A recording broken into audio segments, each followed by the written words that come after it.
Good morning, everyone. Today we will discuss the chapter number 6, tissue. And as the name says, tissue. So let's first of all we should know that what tissue is. Tissue is a group of cells. The key points which one has to remember that it is group of cells. So now the question arises that what type of cells? So the cells which are similar in structure, not any type of cell. It is a tissue is a group of cells. So what type of cells? Cells which are similar in structure, right? When they grouped together, when the cells which are similar in structure, when they are grouped together, why they are grouped together? For what they are grouping together? For performing a common function. So in any of the definition of the tissue, we should always remember that tissue is a group of cells which are similar in structure. Cells are similar structure, and why they are grouped together? To perform a common function. Now, animal and plants both are having tissues in them, because any of the organism is made up of tissues and other levels, right? So plant is also having tissues and animals are also having tissues. The first question arises, are the tissues in the plant and the animals are same? So the answer for this question is that no, they are not same. The tissues which we get or which we found in the plants are totally different from the tissue which we are having in animals. And one very basic difference is that the cell itself is very much different, because we know that in plants the cell is always having a cell wall, whereas in animals it do not have any cell wall.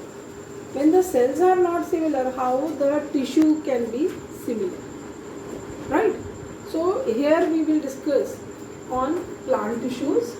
And plant tissues are of two types. One is called as the meristematic tissues, right? One is called as the meristematic tissues. The other one is called as the permanent tissues.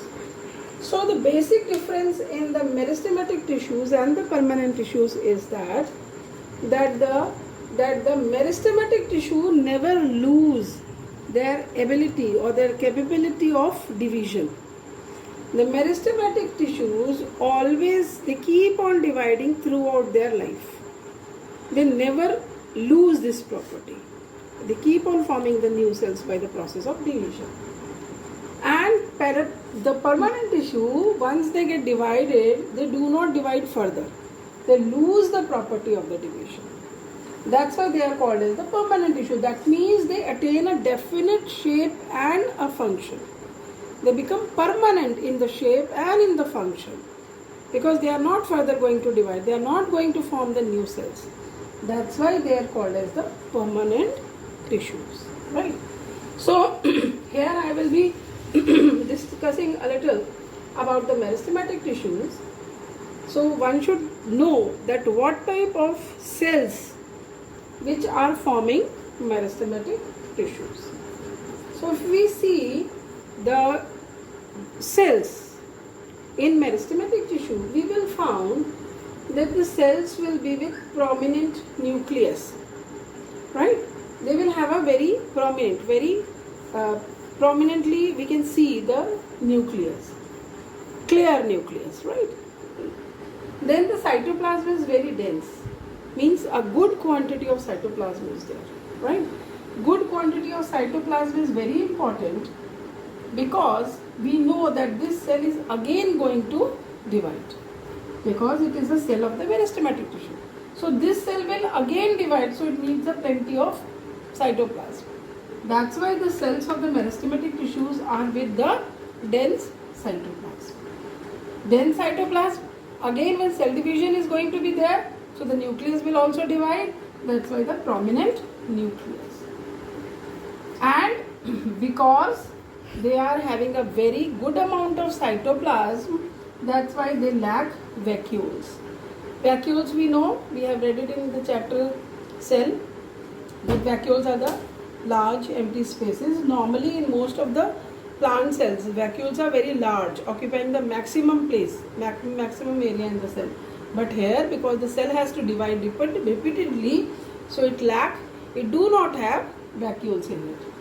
And of course, because it is a plant cell, so definitely it will have a wall, cell wall, and that too a cell wall which is made up of a substance called as cellulose. But again the same thing, that because this cell has to divide further, that's why the cell wall, the cell wall which is made up of material cellulose will not be thick, it will be thin, because it is easy to divide. So these are the characteristics of the cells which are found in the meristematic tissues. Now let us see the location. We have seen the characteristic of the cells of the meristematic tissue. Now we should see the location where actually the meristematic tissue is found in the plant, right? So before that we should know that there are three types of meristematic tissue in a plant, present at three different locations in the plant. So let's see what are these three different type of meristematic tissues or in a plant. The one is called as the apical, the other one is intercalary, and the lateral. As the name itself is telling, apical. Apical means apex. Apex means tip. So where we will get this apical meristem? We will get that apical meristem at the tip of the root and the shoot. So these are found in the root and the shoot. So because it is a meristematic tissue, so it will be dividing repeatedly. So when it will divide repeatedly at the tip of the root and the shoot, so definitely it is going to increase the length of the plant. Right? Apical adding new cells. When it is adding the new cells, so definitely, obviously the length will increase. So where this apical meristem is present, it is present at the apex or at the tip of the root and shoot of the plant, and is responsible for the increase in the length of the plant. So the next type of meristematic tissue on the basis of the location is the intercalary meristem. So intercalary meristem is located near the nodes. So now let's see what is these nodes, right? See, this is a permanent tissue and this is also a permanent tissue. Sorry, this is a meristematic tissue and this is also a meristematic tissue. Whenever, again we can see this is a meristematic tissue, this is a meristematic tissue, but in between this, we can say this is permanent tissue. So, whenever between the meristematic tissues, right, permanent tissue is present, or the tissue which is present at the nodes of the plants is called as the intercalary meristem, right?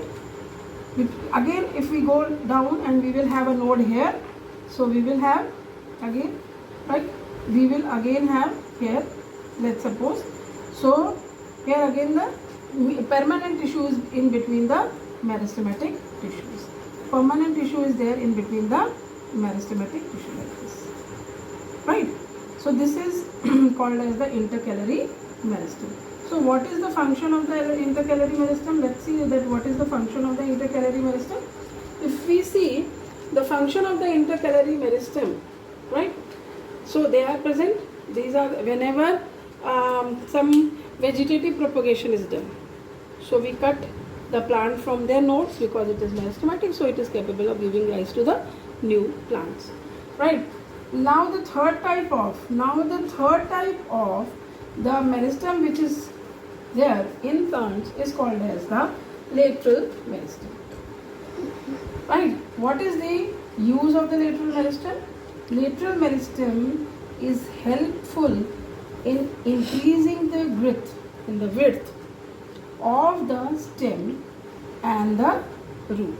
It increases the width or the girth, the thickness, we can say. The earlier the plant is long, increasing in the length due to the apical meristem.